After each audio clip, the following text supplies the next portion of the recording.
Shalom and welcome back to our channel. Today is lesson 3 of our Quick Scripts Bible Guide to Clarity.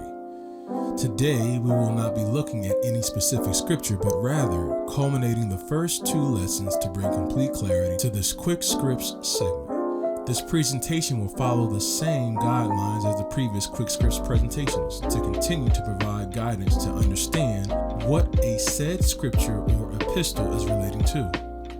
So without any further ado, let's culminate lessons 1 and 2. We first looked at 1 Timothy chapter 2 verse 15, which states, "Study to show thyself approved unto Elohim, a workman that needeth not be ashamed, rightly dividing the word of truth."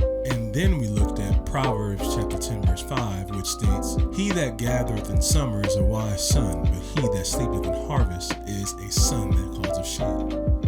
One may ask, why was one epistle and one scripture chosen?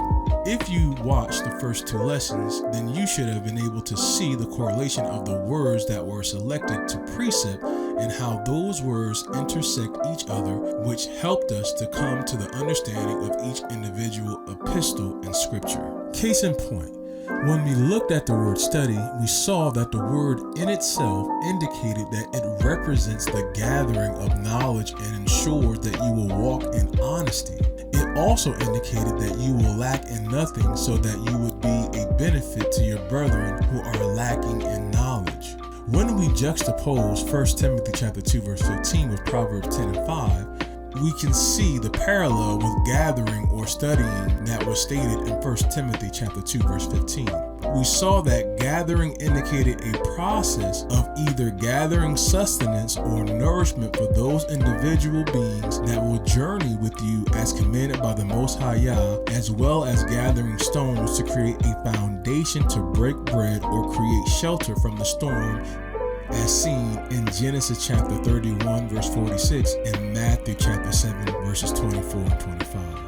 So in context of the scriptures and epistles and utilizing the precepts in context, to study is a complete parallel of gathering the educational properties of the literary material that the Bible produces through the scriptures and epistles to provide knowledge of the literary material for yourself, as well as being able to provide that same knowledge to those who are unknowledgeable of the source material and to those individuals who are in your family and social circles. So to study or gather in context to the Bible is an instruction on how to conduct yourself in regards to prophesying the words of the Most High Yah. Prophesying or proclaiming the words of the Most High Yah is not steeped in words from your heart or in your mind, but a combination of the heart and mind, which is founded on the truth of His word, which you can only get by studying the word of the Most High Yah. This is evident in 1 Samuel chapter 2 verse 3 and verse 35. "Talk no more so exceeding proudly.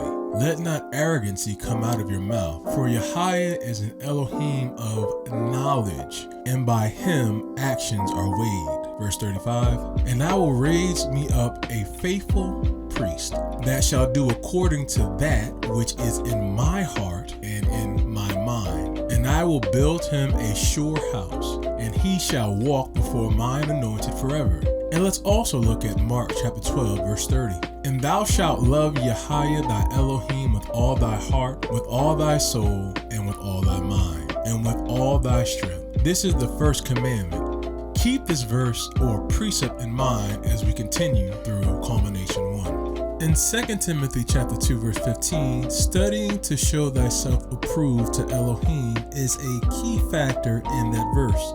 When we look at approved in context to the scriptures, we also see that the parallel in Proverbs 10 and 5 by the father seeing the son as being wise based on what he does during the harvest is a key factor as well. Let's look at the parallel. Let's first understand that you only find the word approved in the quote-unquote New Testament.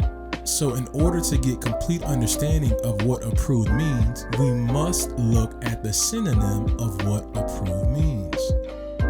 We see that the synonym for approved is accepted. We did not cover the word approved in the Quick Scripts 2 Timothy 2:15 lesson.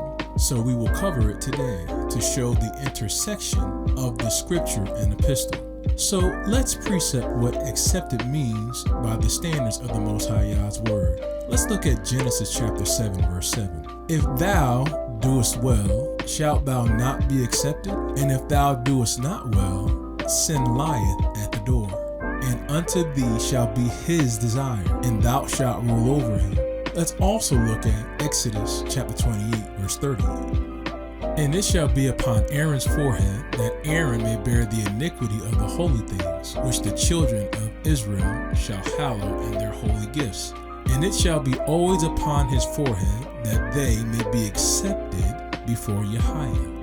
Let's look back at Genesis 4 and 7. The Most High is speaking to Cain and asked him, will he not be accepted if he does well?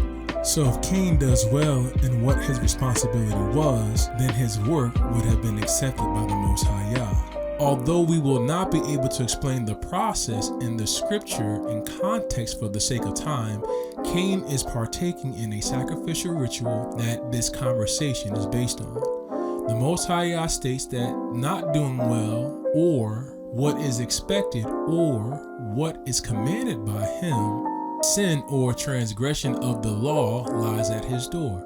So in context, the wise son is accepted by the father or approved by the father because he is doing what is expected or commanded of him, which is to gather during the harvest. The shameful son in the eyes of his father is the son that does not do well or does not do what is expected or commanded of him, which is gather during the harvest. So gathering in harvest is acceptable or approved by the father who finds his son to be wise. So sleeping during the harvest is shameful to his father and allows sin or transgression of the law to lie at his door or be ever present in his life.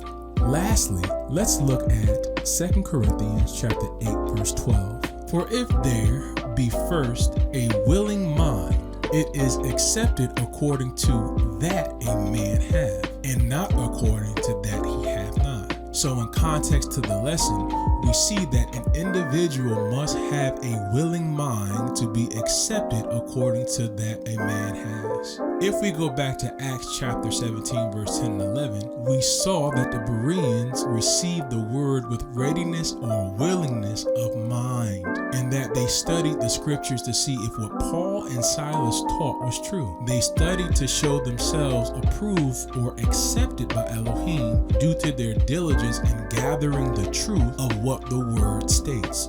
By not studying to be approved or accepted by Elohim allows sin to be at the doorstep of your life.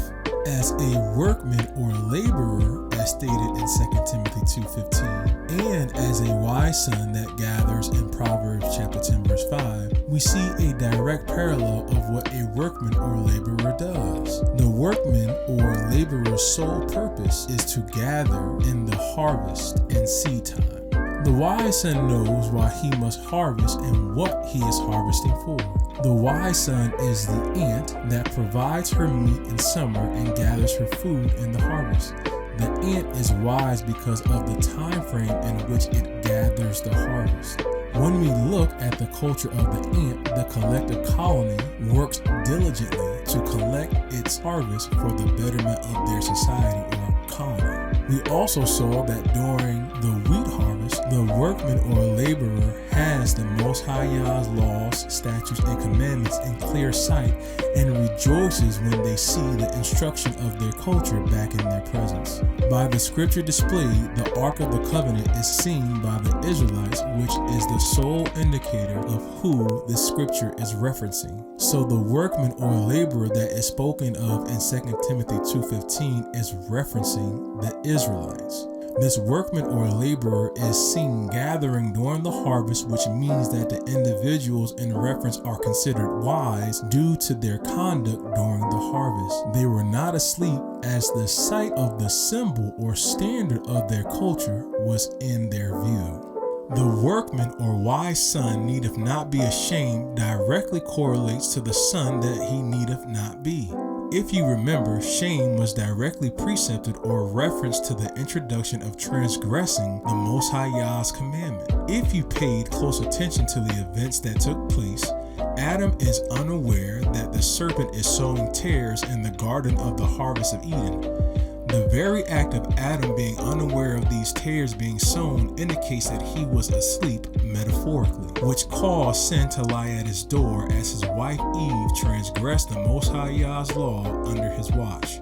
This very act and Adam being unaware of where he was getting his sustenance from caused him to eat of forbidden fruit, which then caused him to stumble on the block of transgression which was now at his door. This act caused him and his wife to hide their nakedness as it brought shame upon them, as Adam is the symbolic representation of the son who was asleep during the harvest, which brought shame upon himself, which was a shame to his creator, the Most High Yah. The workman needeth not be ashamed or asleep during the harvest, as it leads to sin and provides a lack of discernment to where he or she is receiving their nourishment or sustenance from. This lack of discernment will lead you to eating forbidden fruit and growing tares in your own fields that will inevitably lead you to condemnation. But the workman or laborer is meant to divide the word of the Most High Yah, or the word of truth, rightly or righteously. As we see through all the scriptures and epistles, there is a right way or righteous way of doing things in regards to a son's father, or in reference to the manner of an individual in regards to the aspects of how they work during the harvest season. To rightly divide something is to provide just weights or measures. Let's precept Deuteronomy chapter 25 verse 15 to get understanding on what rightly dividing the word of truth entails. But thou shalt have a perfect and just weight, a perfect and just measure shalt thou have, that thy days may be lengthened in the land which Yahweh thy Elohim giveth thee. So rightly dividing in correlation to the precept Deuteronomy 25 verse 15, we see that rightly dividing is synonymous with perfect and just measures. The measure is directly correlated to the term dividing. A measure is a unit or standard of measurement. So rightly dividing is a standard in which the word is commanded to be provided to the harvest. Let's look at another precept that gives a great indication of what a measure means or symbolizes in the aspects of the Bible. Let's look at Matthew chapter 13 verse 33. Another parable spake he unto them, the kingdom of heaven is like unto leaven, which a woman took and hid in 3 measures of meal, till the whole was leavened.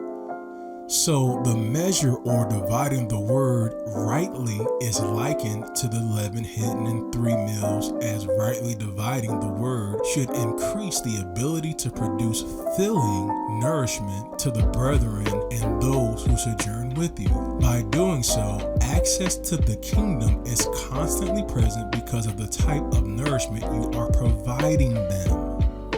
The standard of righteousness, or the standard of rightly, is a direct correlation to perfect. Perfect in the eyes of the Most High Yah and in the eyes of the world are 2 different things.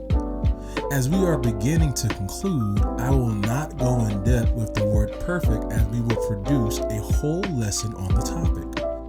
The word of truth is the culmination of all aspects of how to gather the harvest, and with what tools you are to gather the harvest, and whose tools you are to gather the harvest with. Let's precept to Deuteronomy chapter 32 verse 4. He is the rock, his work is perfect, for all his ways are judgment, an Elohim of truth and without iniquity. Just and right is he. Let's also look at 1 Kings chapter 17 verse 24. And the woman said to Eliah, now by this I know that thou art a man of Elohim, and the word of Yahweh in thy mouth is truth. So the tools you are to use to gather this harvest of the Most High Yah is the oracles or words of the Most High Yah, as you are using his words, which are truth, because he is truth. So let's correlate everything we saw today. The intersecting aspects of 2 Timothy 2:15 and Proverbs 10:5 gives a great example of how the word of the Most High Yah is meant to be delivered. In order to provide knowledge to an individual, you must study the material to make sure that what is being provided is factual. Remember this process. Information leads to education, education leads to knowledge, and the application of knowledge is wisdom. Studying the information of the Bible will aid in your education of the source material, which will increase in knowledge of the source material. Once you apply the knowledge to yourself, you can then present yourself to the Most High Yah as approved or accepted by His standard of righteousness. To study or to gather in context of the Bible is an instruction on how to conduct yourself in regards to prophesying the words of the Most High Yah. There is a difference between reading and studying, listening and hearing, seeing and watching. The epistle states to study, and the scripture states what a wise son is. What I hope was not lost in translation is who is the father, as a father can only provide seed to a fertile womb to produce offspring. So to call a son wise, the father is the one looking upon the son who was making the distinction based on a standard of what wise and shameful is. As spoken of before, the harvest is the symbolic representation of the people in whom the Bible is referencing throughout. The wise son whom has gained his wisdom through studying is able to gather those that are lost and bring them into the barn to not be discarded with the tares.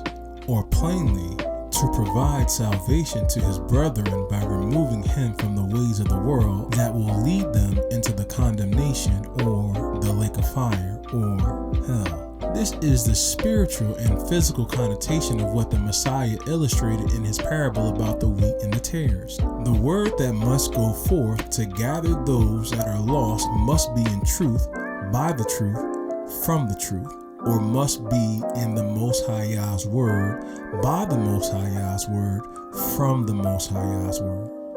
Proverbs 3:5 states to trust in Yahweh with all thine heart, and lean not into thine own understanding. To trust someone is to take someone's word as valid and true, and not to depend on your own understanding of what you think is valid and true based on the word of the Most High Yah. Deuteronomy 4:2 states that ye shall not add unto the word which I command you, neither shall ye diminish aught from it, that ye may keep the commandments of Yahweh, your Elohim, which I command you. This is a direct commandment from the Most High Yah to his chosen people. When the Most High Yah's words are delivered to gather his people, the whole truth of his word and nothing else should be added. Your opinion, your dreams, and the voices you think is the Most High Yah should be kept to yourself, as 99% of those of you who claim that the Most High Yah is using you for his ministry is highly mistaken. You do not possess the knowledge or the physical vessel to have the capability to receive instruction from him, as you are not accepted or approved by him based on the lack of application of his knowledge that will make you wise in his word. Therefore, 99% of you prophesy falsely, and you provide the fruit of tares, just as Eve had given Adam when you attempt to convert the souls of the lost. While speaking on Eve, remember that she lusted over the fruit when she was made aware by the sower of tares that the fruit would make her wise. This directly correlates to Ecclesiastes 12:12, as many books can give you wisdom in many things, but will be weary to the flesh. Eve sought wisdom from an individual who sought out her destruction, and she brought that destruction to her husband, which caused her to transgress the Most High Yah's law, which brought shame and sin to their door. This was the process of leaning on the understanding and false teachings of others while not seeking the truth for yourselves. Matthew chapter 5 verse 17 and 18 says, "Think not that I have come to destroy the law or the prophets. I am not come to destroy, but to fulfill. For verily I say unto you, till heaven and earth pass, one jot or one tittle shall in no wise pass from the law, till all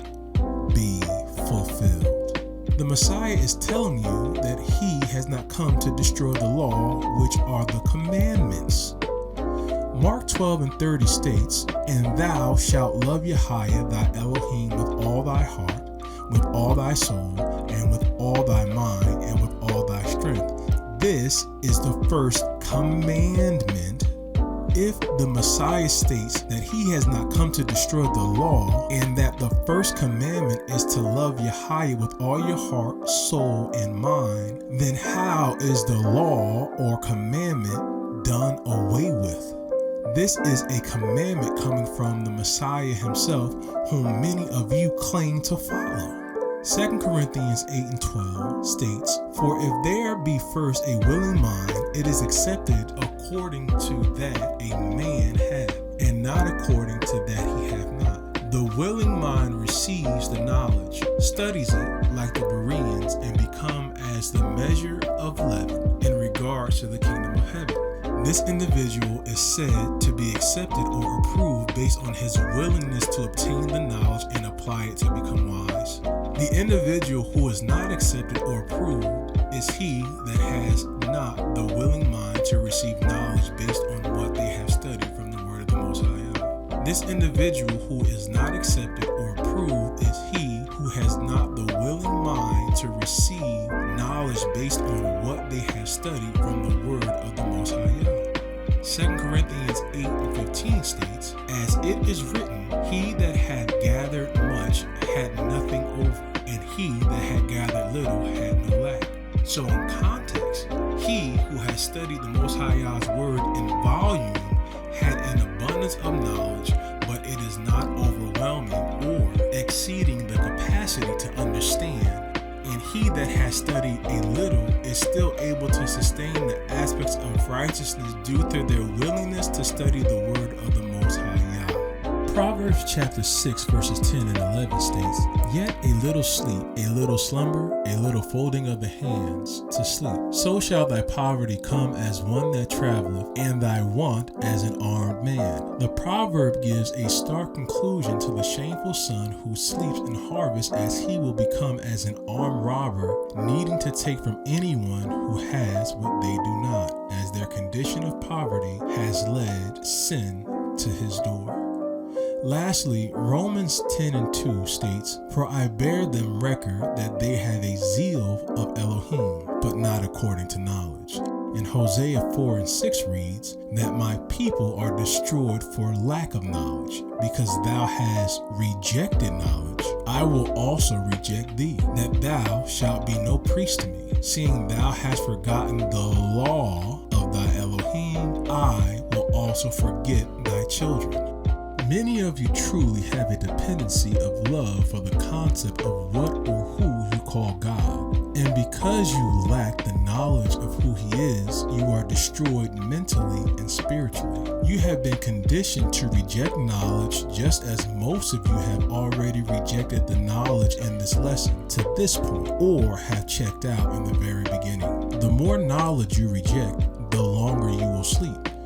The longer you sleep, the longer your enemy will plant tares. The more tares your enemy plant while you are asleep, the more poverty you will find. The more poverty you find, the more sin and iniquity will be at the doorstep of the destroyed. If the wages of sin is death, what does it mean if sin is at your doorstep? Wake up, O ye Israel. Study to show yourself approved to Elohim. Shalom.